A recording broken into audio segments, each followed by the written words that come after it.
You made your mistake and mistakes are to be left behind. Now fix your life. Your mother is stubborn, but she loves you. This is her own way of protecting the family name. My mother doesn't love me. She loves her reputation.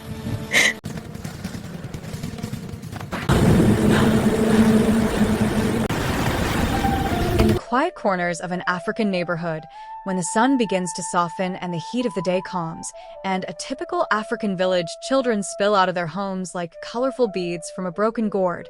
Where weekend football matches feel like mini tournaments, children climb trees to pluck fruits, chasing butterflies or visiting friends in the next compound, and girls gather under mango trees or near sandy compounds to play. 10-10, Sioux, or catcher, clapping, singing, and jumping with rhythmic precision.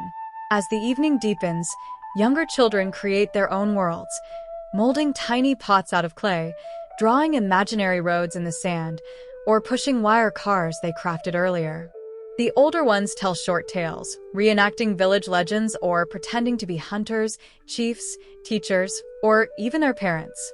Chatter mixes with the smells of food, smoke rising from cooking fires, the aroma of beans, fufu, yam, or jollof rice calling children home.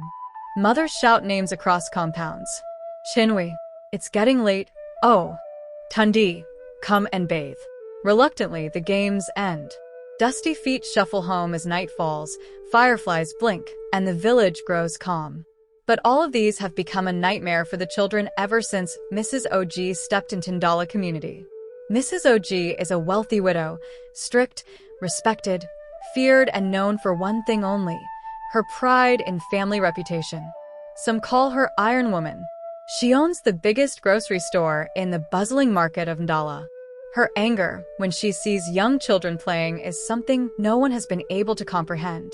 Whenever she sees children gathered, chattering and playing one game or the other, she immediately picks up her well-positioned cane and dashes out to chase them. And once the children saw her from afar, they knew it meant trouble, so they quickly spiraled into their various houses as fast as their legs could carry them without looking back. Some parents have even come to Mrs. OG to warn her to stop disrupting their children's playtime, but Mrs. OG would call them names, saying she's helping them do their job as parents. Mrs. OG had grown up in a home where reputation was paramount and where authoritarian parenting was not negotiable. You can lose money, you can lose friends, but never lose your name, her mother would say. Mrs. OG carried that belief like a stone in her chest. Mrs. OG has raised her daughter Ini alone after her husband died in an accident. For Mrs. OG and her daughter Ini, money wasn't a problem. If there's one thing her husband has left behind, it is a good life for her and her daughter. Ini was her joy, smart, quiet, beautiful, intelligent, and respectful. At least her mother has raised her to be all of that and more.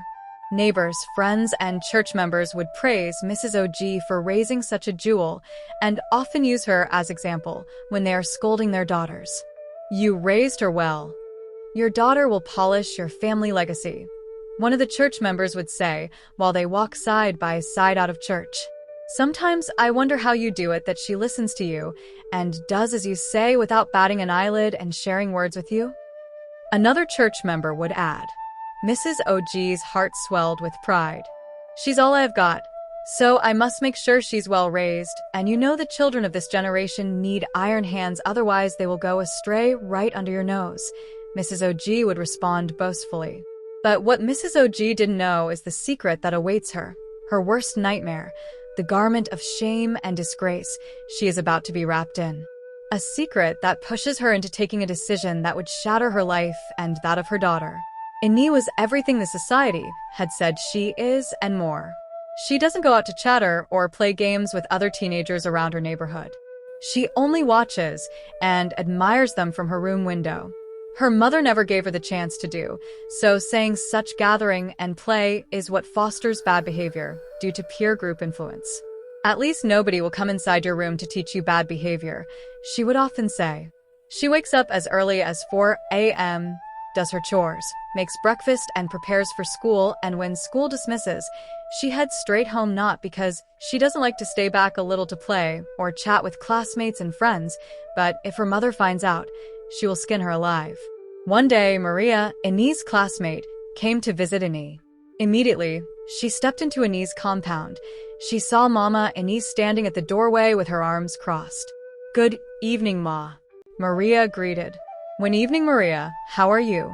Did your mother send you a message to me?" Mrs. OG asked, scanning Maria from head to toe. "No, Ma, I came to see Eni," Maria stammered. "I see. Now let me tell you, for the fact that I and your mother are friends doesn't make you and my daughter friends also. Please stay away from Eni before you introduce her to those of your boyfriends. Have I made myself clear?" Mrs. OG warned, holding her right ear. "Yes, Ma," Maria answered and peacefully turned away. Mrs. OG stood watching her go off and said, "A girl that has the audacity to bring male friends to her mother's house. Isn't she out of control?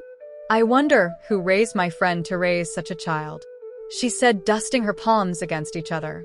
2 years later, Eni and her friend Maria graduated from Dallas Secondary School with an outstanding result, sat for the JAM examination, and also passed excellently.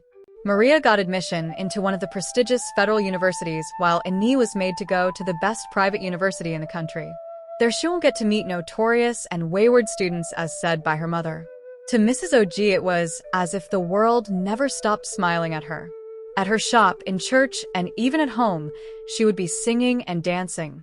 Her only daughter, Eni, in university studying medicine and surgery, and she looks forward to seeing her graduate, become a successful surgeon, and bring home a king as husband.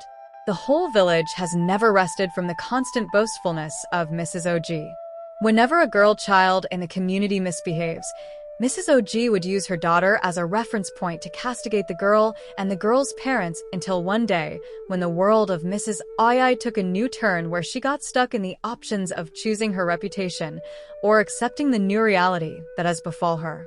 But remember in the beginning that Mrs. OG came from a background where reputation was everything. The door to Mrs. OG's sitting room swung open, revealing Mrs. OG as she stood surprised at the sight of her daughter, who is supposed to be in school but is standing before her trembling. Mrs. OG immediately read her daughter's demeanor and knew something had happened. She could read through her daughter, even while closing her eyes, but she never expected something as devastating as what's about to hit her, considering her reputation in the society and how perfect she had raised Eni. "Speaking will do you more good than standing there mobbing like a drenched chicken," Mrs. OG coldly said. Eni did not say a word, just sobbing. "Did you fail a course? Did a lecturer or a student harass you? Tell me to go there immediately and show them who I am." Eni remained mute and shaking. "Am I talking to a deaf and dumb?" Mrs. OG sneered.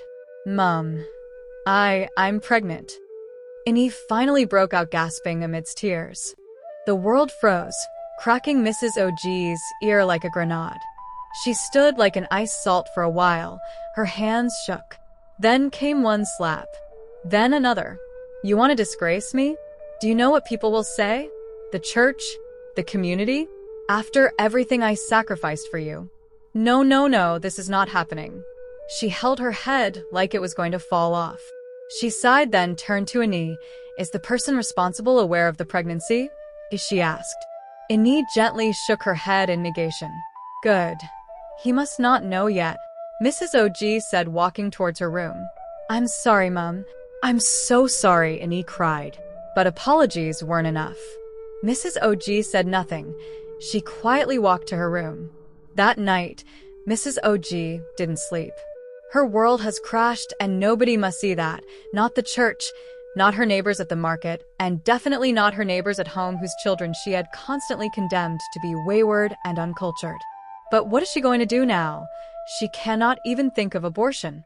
Aside from the fact that Eni is very young, her culture forbids intentional abortion of pregnancies. Anyone who goes against this tradition will remain barren forever. She stared at the ceiling and heard her mother's voice in her memory. Better to hide a bleeding wound than to let the whole world see it. By the following morning, she made a decision. She went into Eni's room, packed her clothes, dragged her out of the bed all the way downstairs and into the car that was readily opened. Ini asked amid stagger where her mother was taking her to, but no response came. They drove 3 hours to the countryside to visit her childhood friend, Ms. Lamy, a quiet widow with no children. The trauma had made her live an isolated life far from residents, no neighbors, no friends except Mrs. OG, who had only visited twice in 3 years, and now the third. Please keep her until she gives birth. Nobody must know. I'll send money. Mrs. OG pushed Ini and her box of clothes into Mrs. Lamy's house and immediately made a U-turn, leaving her friend hanging in confusion. Ini cried, begging not to be left. But Mrs. OG kept a stern face without looking back. Her decision has been made, and no going back. At Ms. Lamy's house, Ini became a ghost. No visitors, no friends, and definitely no phone. Just the overwhelming fate and the growing life inside her. Her mother didn't come visiting either. They only communicate through Ms. Lamy's. Going to be okay, you're not alone. We'll get through this together. Your mother is stubborn, but she loves you. This is her own way of protecting the family name. My mother doesn't love me. She loves her reputation. On a stormy night, in pain and rain, Ini gave birth to a baby boy. No hospital, no mother, no husband to motivate her through the journey. Just a midwife. Finally, after several pushes and groans, a tiny but sharp cry was heard. She held him. Small fingers. Soft cries. She whispered in tears, "I will protect you. I'll be the mother mine couldn't be." The following week at night, Mrs. OG arrived Ms. Lamy's house. Her face was cold. No smile. No congratulations. Ini, school resumes next week. You're going back. The baby stays here. No one must know he existed. She turned to Ms. Lamy, "My good friend, I do highly appreciate you for a good job. Well done. I believe this is God's way of blessing you with a child. He's yours now." Ini screamed, "No, Mum, please. He's my son. You made your mistake, and mistakes are to be left behind. Now fix your life." Mrs. OG shouted back angrily, dragging Ian to the car. Ms. Lamy stood holding the baby to her chest. She felt pity for Ini, but the news of having a companion after years of solitude meant everything to her. Ini struggled, but not for long, as she was too weak to keep on. Her mother pushed her into the car, tears carving salt on her face. Her heart was empty. A part of her has been taken away, 9 months of pain and restless nights. The life she has nurtured all this time has been taken from her. She cried out loud, but her mother turned deaf ears. Ini returned to school. 1 year of academics defied, no baby. No evidence. Just silence. Lecturers and students who knew her asked why she disappeared. She lied. "I was sick," she would say. But inside, she was empty. Every night, she whispered the same question. Is he warm? Is he okay with Ms. Lamy? Am I ever going to see or have him all to myself? Mrs. OG never spoke about the child again, and when she caught Ian trying to call Ms. Lamy, she took her phone and blocked the number. She just said, "Face your books. The past is buried. You will graduate with an outstanding grade, get married to a king, have the most grand wedding in your father's compound as Mrs. OG's daughter, and like the daughter from a respected and well-cultured family that you are." Ini feared disobeying her mother, else she'll be doomed. At Ms. Lamy's home, the baby grew. Chubby cheeks, bright eyes. She called him the name his mother had whispered into his ears immediately he was born, Emmanuel, meaning God is with us. She sent photos to Mrs. OG, but Mrs. OG never replied. She tore them and threw them in the trash. "That child does not exist," she repeated to herself. Ini graduated, got a befitting job. She married a kind and successful man named Dan. Indeed, the wedding was grand enough. People of high calibers were present, and it was the happiest day for Mrs. OG as she gets to boast of her daughter, as well as show off her luxurious attires. At first, life seemed peaceful. Dan loved and treated Annie like a queen, but he couldn't keep being in a marriage of 15 years without a child coupled with pressure from family and friends, so he divorced her. She remarried at 39, a simple closed engagement. Of course, it was all Mrs. OG's idea in order to cover up the shame of having her daughter remarry, all because she couldn't bear a child. Kola, despite having 2 sons from his ex-wife, loved and respected Annie and had taught his sons to respect and see Annie like their mother, which they did, but that wasn't enough for Annie. She wanted to have her own child. Her marriage with Kola is 7 years now, and no child from her, which there would never be except by miracle, because she's approaching menopause already. One evening, she sat in her car alone, suddenly began to remember her lost son. She imagined how he would look now that he's 27. I know he would look like his father. I saw the eyes and the lips the moment he was born. She murmured to herself, her hands still on the steering, her cheeks soaked in tears. For 9 months, she had thought of a perfect name for her child, but she never had the opportunity to call him that name. She let out a heavy sigh and screamed into the steering wheel. "Mom, why?" Angrily, Annie drove 3 hours to Ms. Lami's village. She couldn't remember exactly the house, but she remembered the village. After asking questions from house to house, she finally located the place. Ms. Lami's sister Soso, an elderly woman of about 65 years old, opened the door slowly. Annie fell to her knees. "Where's Ms. Lami? Where is my son? Please, I'm ready. I want him." She broke down in tears. Soso thought for a while and asked, "Are you Annie?" "Yes, I am. My son's name is Emmanuel." "That's the name I had called him when he was born," Annie quickly responded while still kneeling. Soso looked at her with pity and went inside and came back with a faded photograph of a small boy holding a teddy bear, smiling beside a wealthy couple. She handed it to Annie, who immediately recognized the child as her son. Though he was a baby when she lost him, but the striking resemblance was very clear. "He was adopted years ago," Soso started. "Lami waited for your mother, but she never came. He's gone." Annie couldn't breathe. She screamed. She cried until her voice cracked. Lami was sick. She couldn't take care of a 2-year-old child all by herself. She wasn't going to let him go, but had no choice when she discovered she wasn't going to live longer to care for him.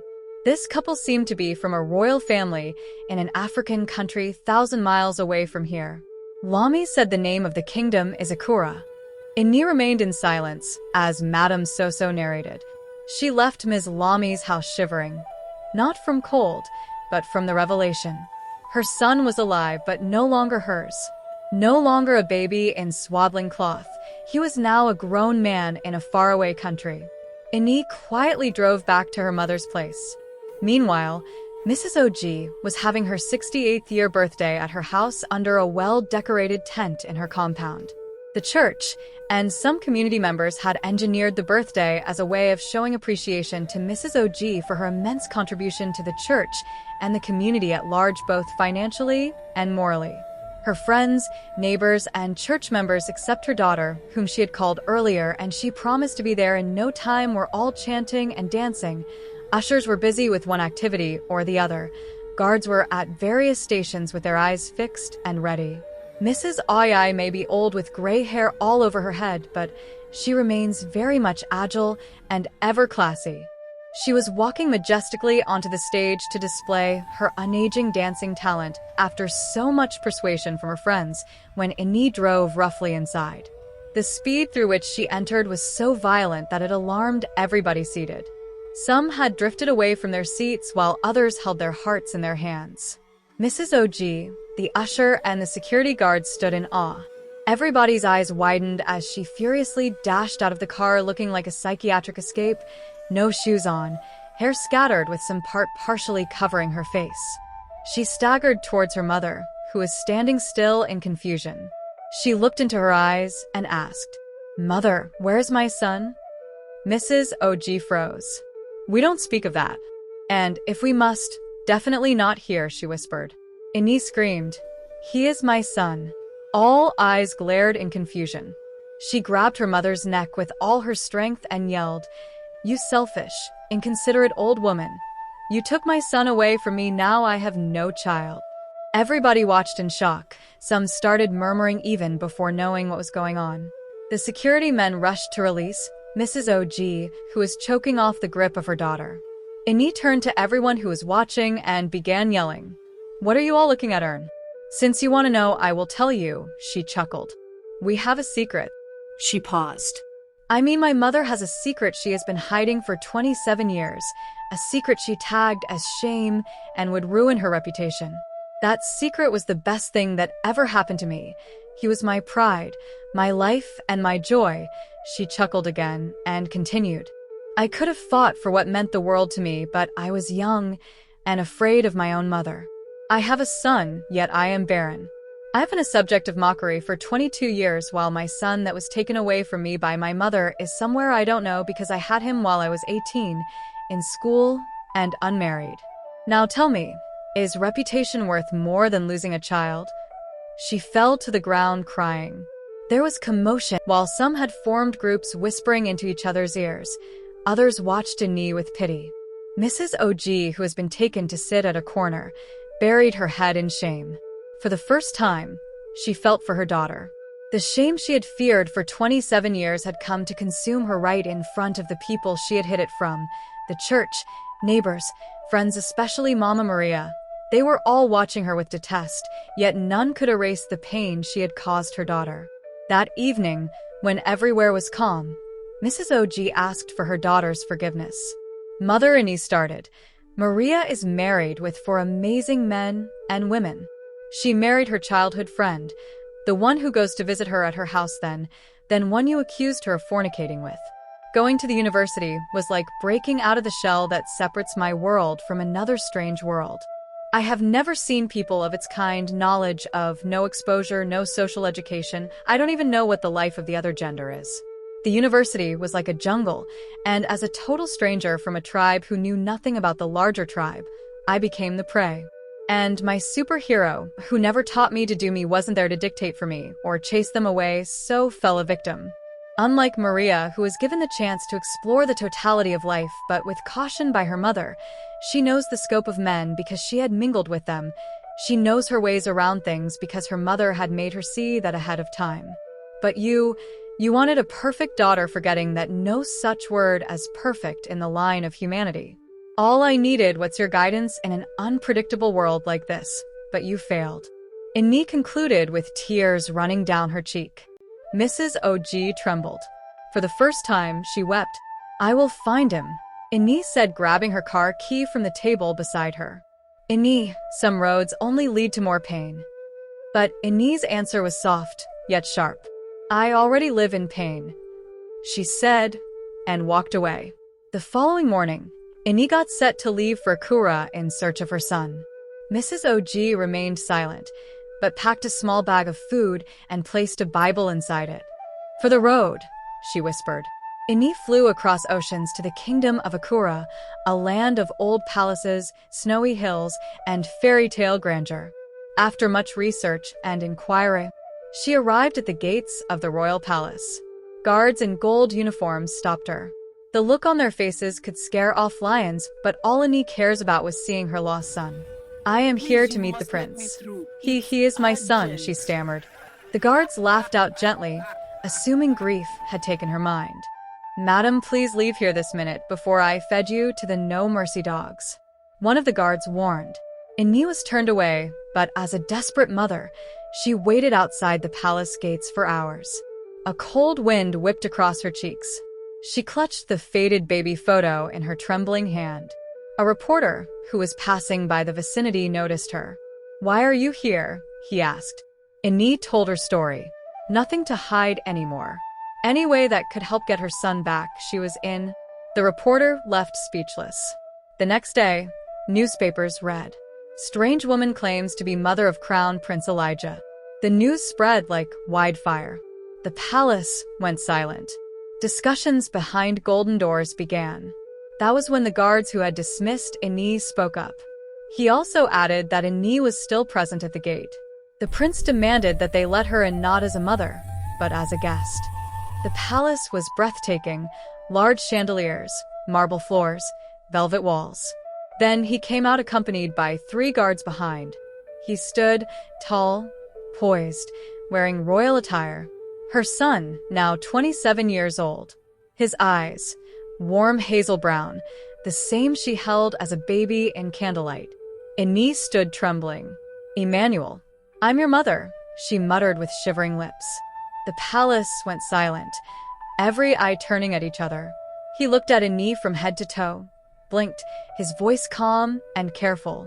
"First of all, you called me Emmanuel instead of Elijah. That alone has cleared the question I intended to ask. I am Prince Elijah Rabisakador, the heir to the throne." He continued, "Madam, I have parents, they raised me. They loved me. I don't know you. Do you want money? Are you homeless? I could help you," he asked with sympathy. Her heart cracked. "I never wanted to leave you. I was young. My mother." He interrupted angrily. "Enough of this madness, woman. I understand that you are going through a traumatic phase.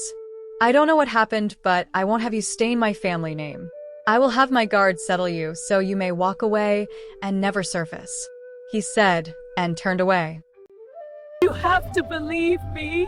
You are not my mother. Leave here now before I have you imprisoned. She reached for his hand. Guard stepped forward and pushed her out of the gate. Before leaving, she whispered, "I called you Emmanuel. You were loved, even if I was too weak to show it." He paused, just for a second, but he said nothing and went inside. Ine returned home empty-handed. No son, no redemption. Her husband held her, but her soul felt gone. Mrs. Og sat in silence, her guilt now a mountain.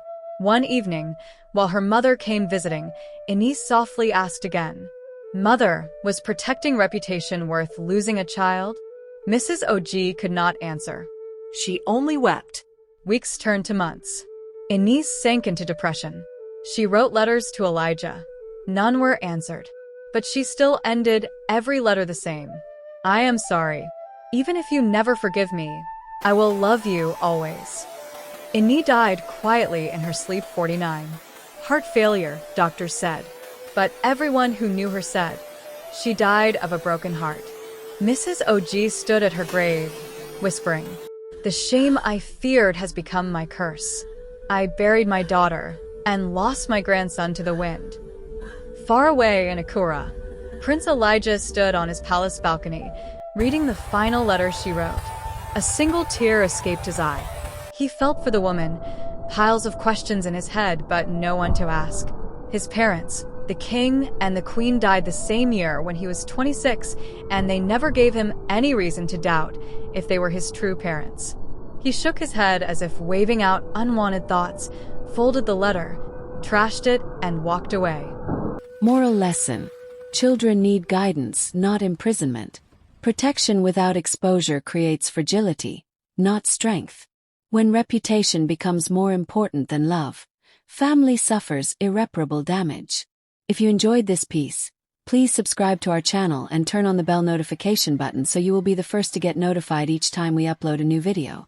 Thank you and see you in our next video.